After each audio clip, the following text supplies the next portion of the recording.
Assalamualaikum warahmatullahi wabarakatuh. Perkenalkan, saya Nasi Safira Farihani. Di sini saya akan mempresentasikan tentang Mataram kuno. Yang pertama itu adalah sejarah singkatnya. Kerajaan Mataram kuno ini merupakan kerajaan bercorak Hindu Buddha yang berdiri di bumi Mataram dekat Jakarta sekarang sejak abad ke-8 hingga ke-11. Kerajaan ini merupakan salah satu kerajaan yang sering berpindah tempat sehingga mempengaruhi nama kerajaannya.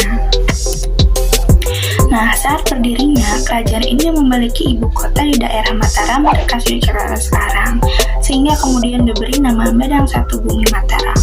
Namun, kerajaan ini sempat mengalami beberapa kali atau kurang lebih 7 kali perpindahan ibu kota, hingga akhirnya sampai ke Jawa Timur pada abad ke-10 dan lebih dikenal dengan Kerajaan Medang.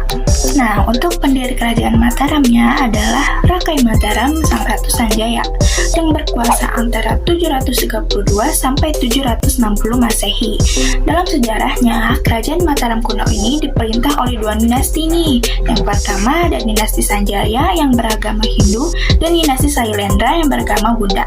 Kedua dinasti ini cenderung saling bersaing memperebutkan kekuasaan, namun ada masanya mereka pernah memerintah bersama. Nah, yang kedua ada kehidupan politiknya nih. Nah, berdasarkan prasasti Canggal diketahui Mataram kuno mula-mula diperintah oleh Raja Sana dan kemudian digantikan oleh keponakannya Sanjaya. Sanjaya adalah anak Saha, yaitu saudara perempuan Raja Sana. Sanjaya memerintah dengan bijaksana sehingga rakyat hidup makmur, aman, dan tentram. Hal ini terlihat dari prasasti Canggal yang menyebutkan bahwa tanah Jawa kaya akan padi dan emas. Selain prasasti Canggal, nama Sanjaya juga tercantum pada prasasti Balitung. Setelah Sanjaya, Mataram diperintah oleh Panangkaran. Dari prasasti Balitung diketahui Rakai Panangkaran berasal dari keluarga Sanjaya dan juga keluarga Sailendra. Sepertinggal Panangkaran, Mataram kuno terpecah menjadi 2, Mataram bercorak Hindu dan Mataram bercorak Buddha. Wilayah Mataram Hindu meliputi Jawa Tengah bagian utara diperintah oleh dinasti Sanjaya dengan raja-raja seperti Panunggalan, Warak, Garung, dan Pikatan. Sementara wilayah Mataram Buddha meliputi Jawa Tengah bagian selatan yang diperintah oleh dinasti Sailendra dengan Raja Indra.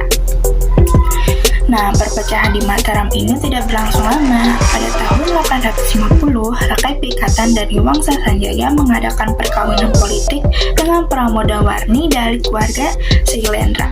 Melalui perkawinan ini, Mataram dapat dipersatukan kembali. Pada masa pemerintah Pikatan Pramodawarni, wilayah Mataram berkembang luas meliputi Jawa Tengah dan Timur. Pikatan juga berhasil mendirikan Candi Plaosan. Nah, ada 9 nih raja-raja Wangsa Sanjaya yang dimuat dalam prasasti Mandasi Kedung. Yang pertama itu adalah Rakai Mataram Sang Ratu Sanjaya, yang kedua Maharaja Rakai Panangkaran, yang ketiga Sri Maharaja Rakai Panunggalan, yang keempat Sri Maharaja Rakai Warak, yang kelima Sri Maharaja Rakai Garung, yang keenam Sri Maharaja Rakai Pikatan, yang ketujuh Sri Maharaja Kayuwangi, 8 Sri Maharaja Waktu Malam, dan yang terakhir Sri Maharatu Watukura Diah Balitung. Balitung digantikan oleh Sri Maharaja Daksa dan diteruskan oleh Sri Maharaja Tulodong dan Sri Maharaja Wana. Namun ketiga raja ini sangat lemah sehingga berakhirlah kekuasaan dinasti Sanjaya. Ini ada 4 nih raja-raja dinasti Sailendra. Yang pertama ada Banu, Wisnu, Indra, sama Samaratungga.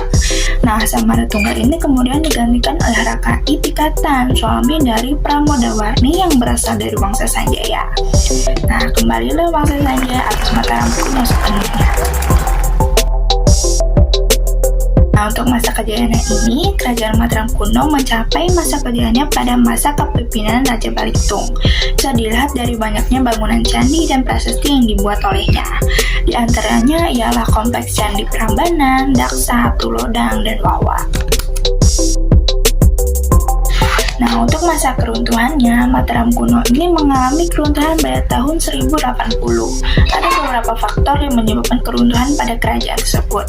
Yang pertama karena letusan gunung berapi. Lokasi kerajaan yang berada di Jawa Tengah dengan banyak gunung berapi membuat letusan gunung berapi merusak istana kerajaan.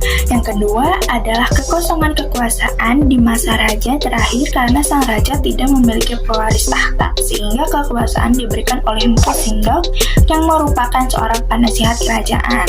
Mpu Sindok sendiri kemudian mendirikan dinasti Isyana yang memindahkan ibu kota ke Jawa Timur.